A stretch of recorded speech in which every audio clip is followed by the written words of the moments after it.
സ്നേഹപൂർവ്വം ഷാമ സീരിയലിൻ്റെ ലേറ്റസ്റ്റ് എപ്പിസോഡിൻ്റെ റിവ്യൂയിലേക്ക് എല്ലാവർക്കും സ്വാഗതം. അങ്ങനെ ഇത്തവണ എന്താണെങ്കിലും ഇഞ്ചക്ഷൻ വെക്കാൻ സമ്മതിക്കില്ല എന്ന് പറഞ്ഞ് ഷാമ അമൃതയും വാശി പിടിക്കുവാണ്. അന്നേരം അമൃത പറയുന്നുണ്ട്, എവിടെ നിങ്ങൾ ഡോക്ടർ, അയാളെ ഞങ്ങൾക്ക് കാണണം, അയാൾ വന്ന് ഞങ്ങളുടെ മുമ്പിൽ നിന്ന് പറയട്ടെ എൻ്റെ ഷാമയ്ക്ക് എന്താ അസുഖം എന്ന്, എന്നിട്ടാവാം ഇനി മരുന്നും മന്ത്രമൊക്കെ. അങ്ങനെ പറഞ്ഞ് നേരെ അമൃത പുറത്തേക്ക് ഇറങ്ങാൻ തുടങ്ങുമായിരിക്കും. ഈ സമയത്താണ് ഡോക്ടർ റൂമിലേക്ക് കയറി വരുന്നത്. അങ്ങനെ പെട്ടെന്ന് അങ്ങോട്ടേക്ക് കയറി വരുന്ന ഡോക്ടറെ കാണുന്നതും അമൃത പതിയെ ബാക്കിലേക്ക് നീങ്ങുവാണ്. ഈ സമയം ആ കയറി വന്ന ഡോക്ടറാണെങ്കിൽ അമൃതയുടെ കരണത്തിട്ട് തന്നെ ഒന്ന് പൊട്ടിക്കുന്നുണ്ട്. അതുകൊണ്ട് ഞെട്ടലോട് കൂടി നിൽക്കുവാണ് കേട്ടോ ശ്യാമ. ഒച്ച വെച്ച് പോകരുത് ആരും. എന്താ ഇവിടെ പ്രശ്നം? ഞാനാണ് ഇവിടുത്തെ ഡോക്ടർ, ഇതെൻ്റെ സ്ഥാപനമാണ്, എന്താ നിങ്ങൾക്ക് എന്നോട് ചോദിക്കാനുള്ളത്? ഈ സമയം ശ്യാമ മുമ്പിലേക്ക് വന്നിട്ട് പറയണേ, ഡോക്ടർ എന്തൊക്കെയാണ് ഇവിടെ നടക്കുന്നത്? ഞാൻ ഒരു ഗായികയാണ്, എന്നെ ചിലരൊക്കെ ചതിയിൽപ്പെടുത്തി ഇവിടെ കൊണ്ടുവന്നിരിക്കുവാണ്. എനിക്ക് ഒരു അസുഖവും ഇല്ല, പക്ഷേ ഇവർ എന്തോ ഒരു അസുഖത്തിന് വേണ്ടി മരുന്ന് എന്നെ കുത്തിവെച്ചുകൊണ്ടിരിക്കുവാണ്. അന്നേരം ഡോക്ടർ പറയുന്നുണ്ട്, നിങ്ങൾ എത്ര വലിയ ഗായികയാണെന്ന് പറഞ്ഞാലും അതൊന്നും എന്നെ ബാധിക്കുന്ന കാര്യമല്ല. ഇപ്പം നിങ്ങൾ എൻ്റെ മുമ്പിൽ എൻ്റെ പേഷ്യൻസ് മാത്രമാണ്, ഞാനിങ്ങനെ നിങ്ങളുടെ പേഷ്യൻ്റ് ആവുന്നത്, അതിന് എനിക്കെന്താ അസുഖമുള്ളത്? അന്നേരം ഡോക്ടർ പറയണേ, ഓ നിങ്ങൾക്ക് എന്താ അസുഖം എന്നറിയണം, അത്രയല്ലേ ഉള്ളൂ, അത് ഞാൻ പറഞ്ഞു തരാം. ശ്യാമയ്ക്ക് ഭ്രാന്തിൻ്റെ തുടക്കമാണ്. ശ്യാമയുടെ ആ ഭ്രാന്ത് മാറ്റാൻ വേണ്ടിയിട്ട് ചികിത്സിക്കാനായി നിങ്ങൾ എൻ്റെ അടുത്ത് കൊണ്ടുവന്നിരിക്കുന്നത്. ഞാൻ എൻ്റെ ജോലി ഭംഗിയായിട്ട് തന്നെ പൂർത്തിയാക്കും. ശ്യാമം എന്നോട് സഹകരിച്ചു കഴിഞ്ഞാൽ അധികം വേദനിപ്പിക്കുകയൊന്നും ഇല്ലാതെ നമുക്ക് പെട്ടെന്ന് തന്നെ ഈ ഭ്രാന്തൊക്കെ മാറ്റിയെടുക്കാവുന്നതേ ഉള്ളൂ. നിങ്ങൾ എന്തൊക്കെയാണ് പറയുന്നത്? എനിക്ക് ഒരു കുഴപ്പമില്ല. എന്നെ ചതിക്കാൻ നോക്കുവാണ് എല്ലാവരും കൂടി ചേർന്ന്. എന്നിവിടെ കൊണ്ടുവന്നത് അവനല്ലേ, ആ ബെഞ്ചമിൻ. അവൻ്റെ പിന്നിൽ ആരൊക്കെയുള്ളത്? ഇതൊക്കെ പുറം ലോകം അറിഞ്ഞാലുണ്ടല്ലോ, പിന്നെ നിങ്ങൾ ഒരു നിമിഷം പോലും ജീവനോടെ ഉണ്ടാവില്ല. അന്നേരം അമൃതയും പറയുന്നുണ്ട്, ശ്യാമയെ തട്ടിക്കൊണ്ടു വന്നിരിക്കുന്നത് നിങ്ങളാണെന്ന് പുറം ലോകം അറിഞ്ഞു കഴിഞ്ഞാൽ പിന്നെ ആളുകൾ നിങ്ങളെ വെറുതെ വിടാൻ പോകുന്നില്ല. നാട്ടുകാരുടെ മുമ്പിൽ തല ഉയർത്തി പിടിച്ച് നിൽക്കാൻ പോലും നിങ്ങളെ കൊണ്ടാവില്ല. ബാക്കിയുള്ള കാലം നിങ്ങൾക്ക് ജയിലിൽ എണ്ണി കഴിയേണ്ടി വരും. നിർത്തടി, നീയൊക്കെ ആരെയാണ് പേടിപ്പിക്കാൻ നോക്കുന്നത്? എന്നെയോ? നിന്നേക്ക് ഇവിടെ കൊണ്ടുവന്നത് ആരാണെന്നുള്ള കാര്യമൊന്നും എൻ്റെ നാവിൽ നിന്ന് വെളിപ്പെടുത്താൻ പോകുന്നില്ല. എന്നാണെങ്കിലും നീയേക്ക് ഇവിടെ എത്തിയിട്ടുണ്ടെങ്കിൽ ഇനി ഇവിടെ നിന്ന് നീ ഒരിക്കലും പുറം ലോകത്തേക്ക് പോകില്ല. ഈ ഭ്രാന്താശുപത്രിയിൽ ഇതിനു മുമ്പ് ഇതുപോലെ പല നിന്നേക്കാളും വലിയ സെലിബ്രിറ്റീസിനെയൊക്കെ കൊണ്ടുവന്നിട്ടുണ്ട്. അവരെയൊക്കെ ഇരുത്തേണ്ട പോലെ ഇരുത്തുകയും ചെയ്തിട്ടുണ്ട്. ഇവിടെ ഒരിക്കലും എത്തിപ്പെട്ട് കഴിഞ്ഞാലുണ്ടല്ലോ, പിന്നെ ഇവിടെ നിന്ന് എൻ്റെ കണ്ണ് വെട്ടിച്ച് അങ്ങനെ രക്ഷപ്പെട്ടു പോകാനൊന്നും പറ്റില്ല. അന്നേരം ശ്യാമ പറയണേ, നിങ്ങൾ എന്തിനാ ഞങ്ങളിങ്ങനെ ഉപദ്രവിച്ചുകൊണ്ടിരിക്കുന്നത്? ഞങ്ങളെ വെറുതെ വിട്ടൂടെ? അവർ നിങ്ങൾക്ക് എത്ര പൈസയാണ് തന്നത്? അതിനേക്കാളും എത്ര കൂടുതൽ വേണമെങ്കിലും ഞാൻ തരാം. എന്നെ ഇവിടെ നിന്ന് പോകാൻ അനുവദിക്കണം. സത്യത്തിൽ നിങ്ങളൊരു ഡോക്ടർ തന്നെയാണോ?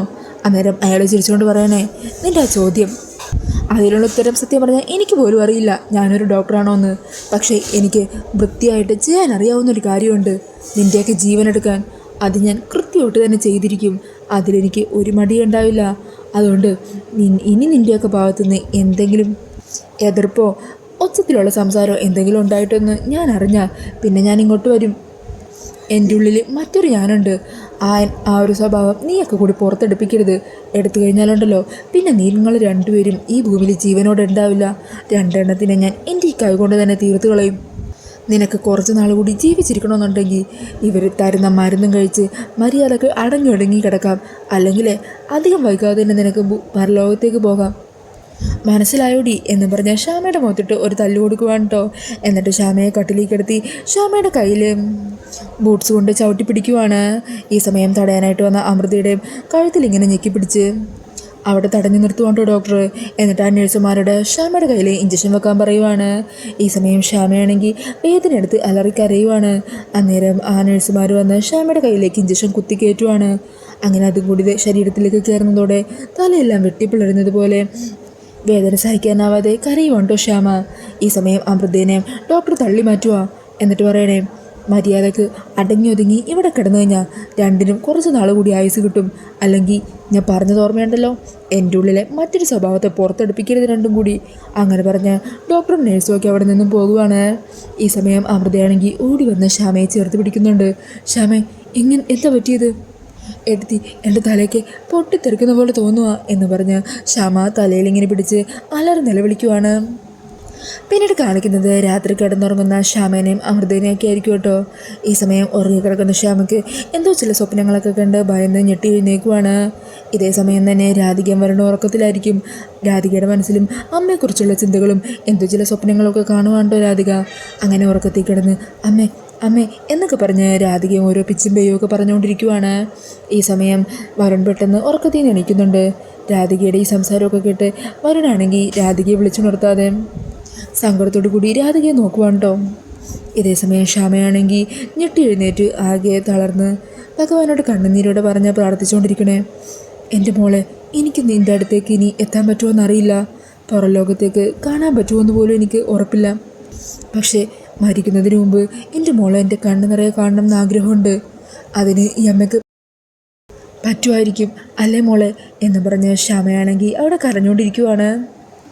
ഇതേസമയം രാധികയുടെ ഈ പിച്ചുമ്പയും പറച്ചിലൊക്കെ കണ്ടിട്ട് വരുണിന് സങ്കടം വന്നിട്ട് കേട്ടോ. രാധികയെ വിളിച്ചെണീപ്പിക്കാതെ രാധികയുടെ കയ്യിലൊക്കെ പിടിച്ച് രാധികയെ ചേർത്ത് പിടിച്ച് ആശ്വസിപ്പിക്കാനൊക്കെ ശ്രമിക്കുന്നുണ്ട് വരുൺ. പിന്നീട് കാണിക്കുന്നത് അതേ ഹോസ്പിറ്റലിൽ തന്നെ മറ്റൊരു റൂമിലുള്ള കിച്ചു എന്ന് പറഞ്ഞ പയ്യനെ ഇഞ്ചക്ഷൻ എടുക്കാൻ വരുന്ന നഴ്സിനെയാണ്. എന്നാൽ ആ പയ്യനാണെങ്കിൽ ഇഞ്ചക്ഷനൊന്നും വേണ്ട എന്ന് പറഞ്ഞ് വാശി പിടിക്കുക. എനിക്ക് ഇഞ്ചക്ഷനൊന്നും വേണ്ട, എനിക്ക് വിശക്കുന്നു, ഭക്ഷണം കഴിക്കണം. മോനെ, ഇപ്പോൾ ഭക്ഷണം കഴിക്കാൻ പറ്റില്ല. കിച്ചു ആദ്യം ഇഞ്ചക്ഷൻ എടുക്കാൻ സമ്മതിക്ക്. അതിനാലെ ഇഞ്ചക്ഷനൊക്കെ വെച്ച് കഴിയുമ്പോൾ കിച്ചുവിനുള്ള ഭക്ഷണം ഞങ്ങൾ എടുത്തു തരാം. ഇല്ല, എനിക്ക് മരുന്ന് വേണ്ട, എനിക്ക് ഇഞ്ചക്ഷനും മരുന്നും ഒന്നും വേണ്ട എന്നും പറഞ്ഞ് ആ നഴ്സിനെ തള്ളി മാറ്റി അവിടെ നിന്ന് ഇറങ്ങി ഓടുവാണ്ടോ കിച്ചു.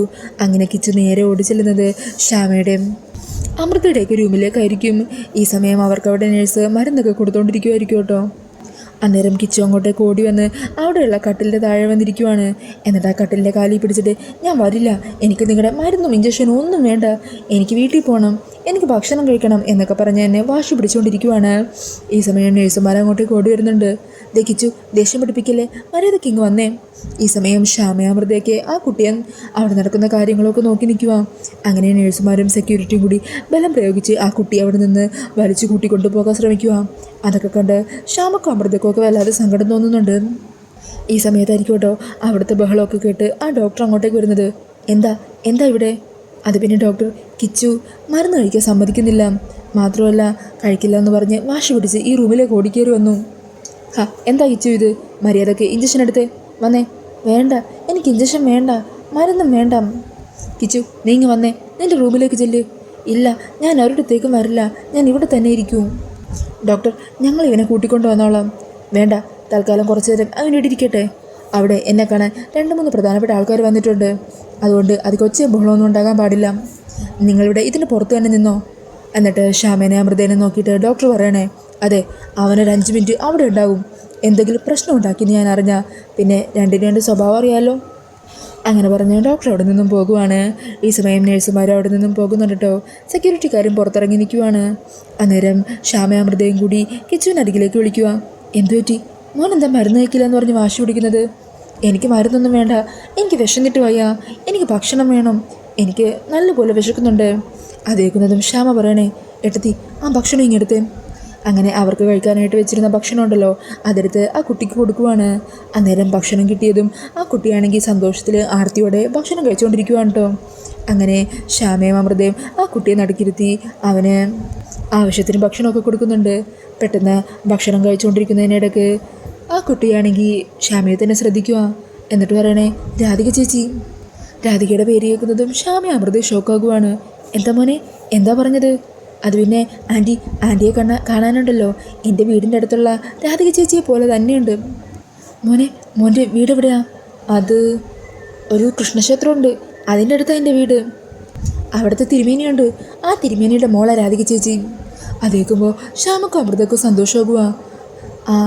ആ തിരുമേനിയുടെ പേരെന്താണെന്നറിയോ? ദേവനാരായണൻ തിരുമേനി.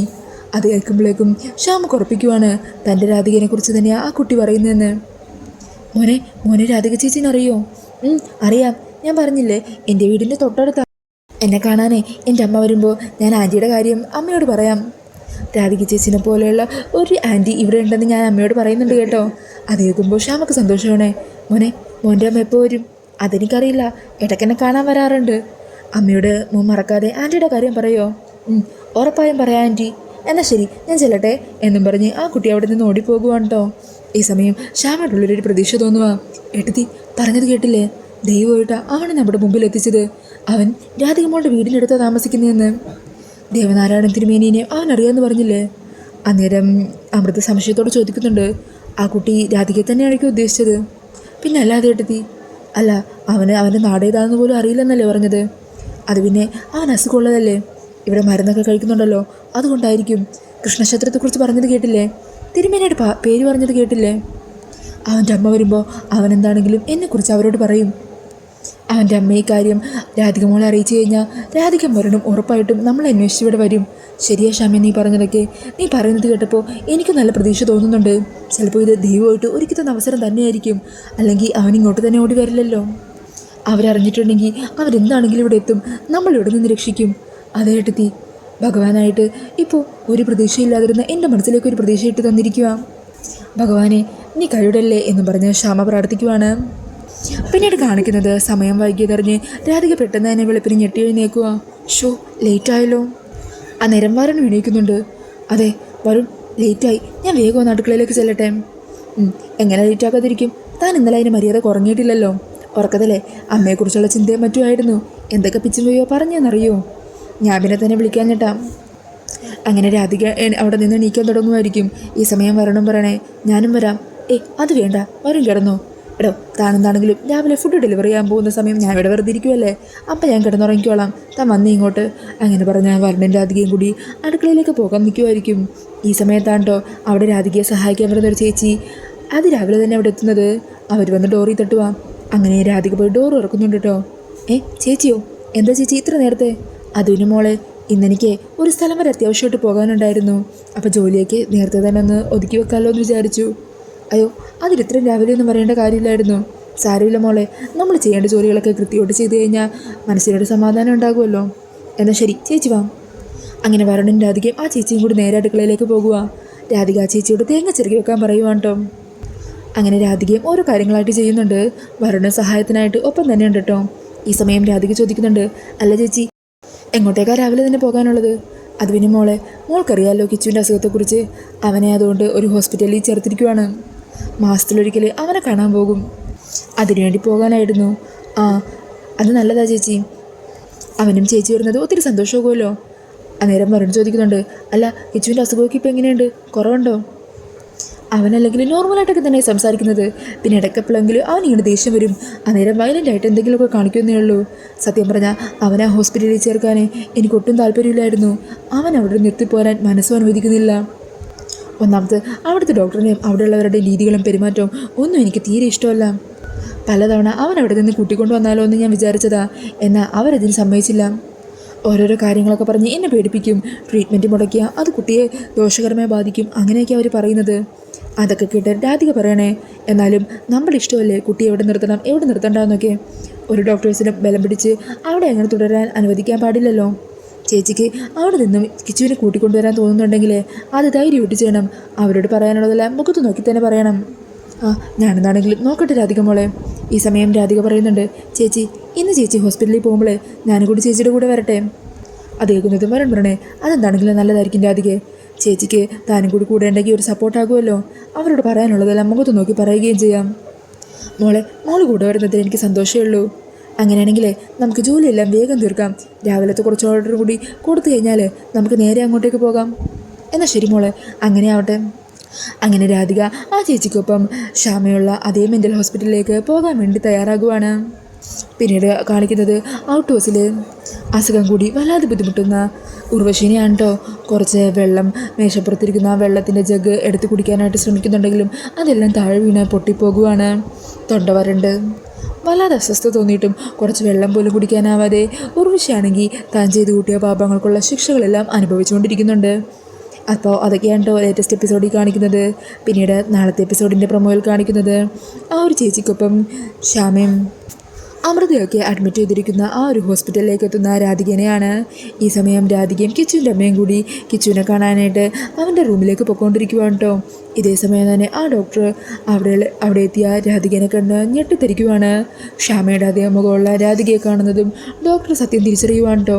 ക്ഷാമയുമായിട്ട് ബന്ധമുള്ള ആരോ തന്നെയായി വന്നിരിക്കുന്നതെന്ന് അയാൾക്ക് മനസ്സിലാകുവാണ്. അങ്ങനെ ഡോക്ടർ നേരെ തന്നെ റൂമിലേക്ക് പോയിട്ട് ചന്ദ്രശേഖരനോട് ഈ കാര്യങ്ങൾ പറയുന്നുണ്ട്. അങ്ങനെ രാധിക അവിടെ എത്തിയ വിവരം അറിഞ്ഞ് ഷോക്കായിരിക്കുന്ന ചന്ദ്രശേഖരനെയും പ്രമോയിൽ കാണിക്കുന്നുണ്ട്. അപ്പോൾ ഇനി എന്തായിരിക്കും സംഭവിക്കാൻ പോകുന്നത്? കിച്ചു കാര്യങ്ങളെല്ലാം രാധികേനെയും അമ്മേനെ അറിയിക്കുമോ? തൻ്റെ അമ്മയോടുള്ള കാര്യം രാധികയ്ക്ക് തിരിച്ചറിയാൻ പറ്റുമോ? അപ്പോൾ അതൊക്കെ അറിയാനായിട്ട് നമുക്ക് നാളത്തെ എപ്പിസോഡിനായിട്ട് കാത്തിരിക്കാം. ഈ ഒരു റിവ്യൂ ഇഷ്ടമായിട്ടുണ്ടെങ്കിൽ മറക്കാതെ വീഡിയോ ഒന്ന് ലൈക്ക് ചെയ്യണേ. ഇതുപോലുള്ള കൂടുതൽ റിവ്യൂസിനായിട്ട് ഈ ചാനലൊന്ന് സബ്സ്ക്രൈബ് ചെയ്തും കൂടി സപ്പോർട്ട് ചെയ്യണേ. താങ്ക്